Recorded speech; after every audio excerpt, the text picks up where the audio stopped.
Numéro. 4. Bienvenue encore une fois. Ouais, merci de nous écouter.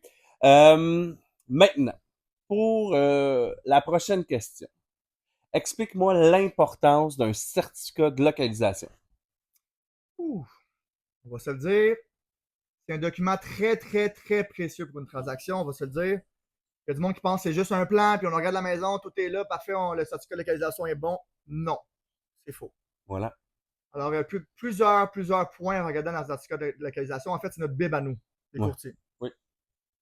L'état de la propriété, c'est une chose, mais le certificat de localisation, on demande toujours à le voir avant même la transaction, faire même une Ouais. affiche sur Centris, Ouais. la mise en marché, etc. Pour nous, c'est notre Bible, comme on dit, puis il y a beaucoup de choses légaux qui se trouvent dans le certificat de Ouais. localisation.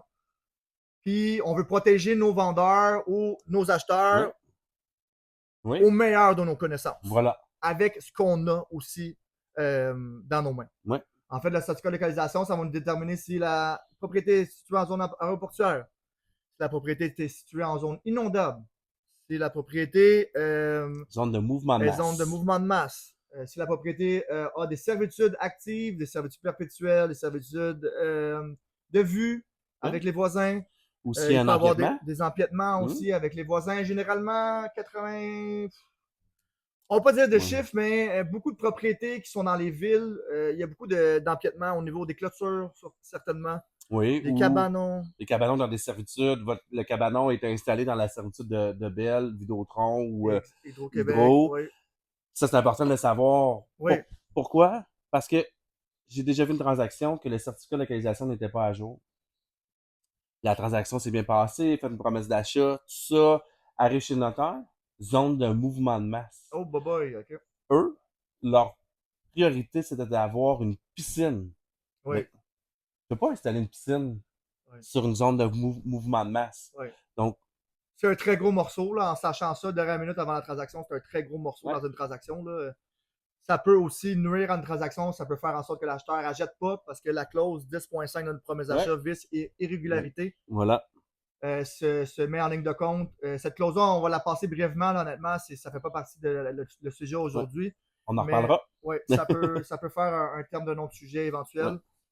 Pour en revenir à la certificat de localisation, ça prouve aussi, en fait, les délimitations du terrain, c'est très important au niveau de la superficie également du bâtiment, Ouais. des bâtiments secondaires comme le garage, le Ouais. cabanon, s'il y a une piscine sur les lieux, etc.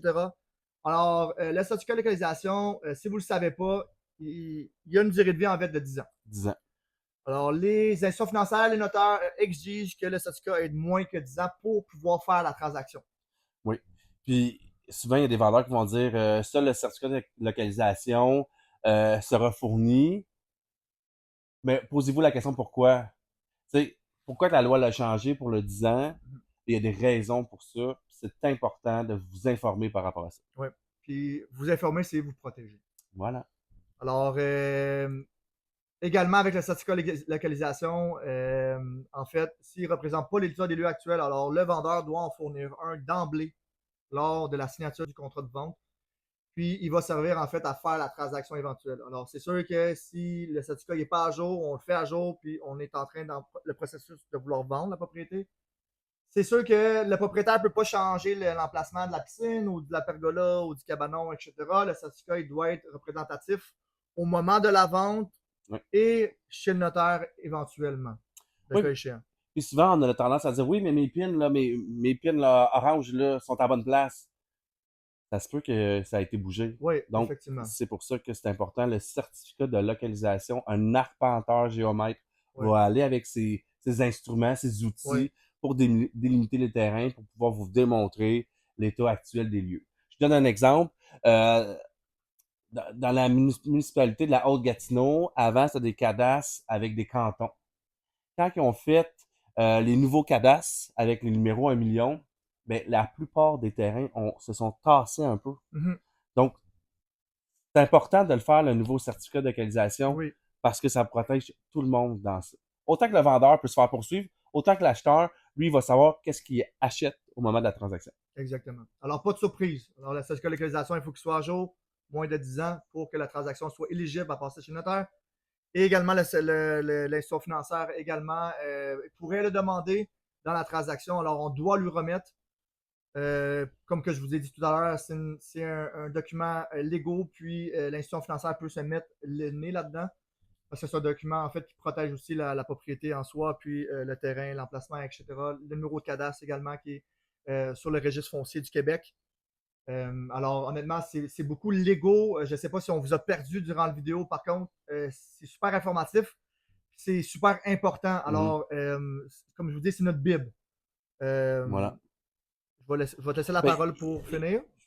honnêtement, on a tout dit sur le certificat de Oui, localisation. Si vous avez des questions par rapport à ça, oui, puis savoir qui je dois téléphoner, oui, Christopher, moi et ou votre courtier, oui. ont des contacts et puis vous référer à la personne nécessaire. Exact. Voilà. Alors, c'est un apporteur géomètre qui fait les certificats de localisation. Alors, nous, dans notre base de données, on a plusieurs apporteurs géomètres avec qui on fait affaire. Ça va nous faire plaisir de partager les coordonnées de ceux-ci. Voilà. Alors, c'est ce qui conclut notre épisode de podcast. Certificat de localisation, Certificat de localisation, important! très important. Bye! Alors, au revoir et merci d'avoir écouté encore une fois. À bientôt.